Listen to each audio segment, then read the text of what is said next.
पुण्यात सीएनजीच्या दरात 2.5 रुपयांची वाढ. आता सीएनजीचा नवा दर 94 रुपये 75 पैसे प्रति किलो. इंधन दरवाढीचा परिणाम थेट मच्छी व्यवसायावर. मच्छीमारांना डिझेलसाठी मोजावे लागतात प्रति लिटर 155 रुपये. दरवाढ परवडत नसल्यानं मच्छीमारांच्या बोटी किनारीच. नागपूरमध्ये उष्माघातानं 24 तासात 10 जणांचा मृत्यू झाल्याचा संशय. मृतकांमध्ये भिक्षेकरांचं 3 रेल्वे प्रवाशांचा देखील समावेश. रिपोर्टमधून मृत्यूचं कारण स्पष्ट होणार, पण उष्णतेने मृत्यू झाल्याची शक्यता. कल्याणमधल्या दुर्गाडी मंदिर प्रवेश बंदीवरून वातावरण तापलं. बकरी ईद निमित्त दुर्गाडी किल्ल्यावर आज हिंदूंना प्रवेश बंदी. शिवसेना भाजपचे कार्यकर्ते प्रवेशासाठी आक्रमक. मराठा आंदोलक जरांगे पाटलांची आज पत्रकार परिषद. मागण्यांबाबत राज्य सरकारकडून अद्याप कोणतंही उत्तर नाही. जरांगे पाटील आंदोलनाची पुढची दिशा जाहीर करणार. भाजप आमदार प्रसाद लाड मनोज जरांगेंची उद्या पुन्हा भेट घेणार.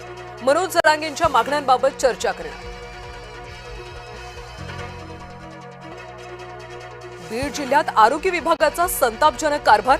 अल्पवयीन बलात्कार पीडितेला वैद्यकीय तपासणीसाठी 10 तास ताटकळत ठेवलं. बीडच्या केज उपजिल्हा रुग्णालयातला धक्कादायक प्रकार. रत्नागिरीमध्ये 2 गटामध्ये जोरदार राडा. हरणेतल्या मारहाणीनंतर दापोलीमध्ये तणाव. राडा प्रकरणी 9 जण पोलिसांच्या ताब्यात. इंधन बचतीच्या मोदींच्या आवाहनाला अमृता फडणवीसांचा प्रतिसाद. आता दैनंदिन कामांसाठी अमृता फडणवीसांचा थेट सायकल वापरण्याचा निश्चय. कुणी मतदान करायचं ते भाजप ठरवणार. सामाजिक कार्यकर्ते योगेंद्र यादव यांची सर्वोच्च न्यायालयाच्या निकालावर टीका.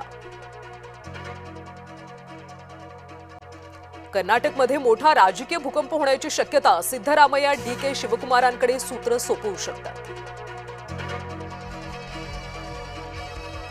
भारत लवकरच बनवणार 5व्या पिढीतले स्वदेशी stealth fighter jet. Stealth fighter jet बनवण्याचा महत्त्वाचा टप्पा लवकरच पार पडणार.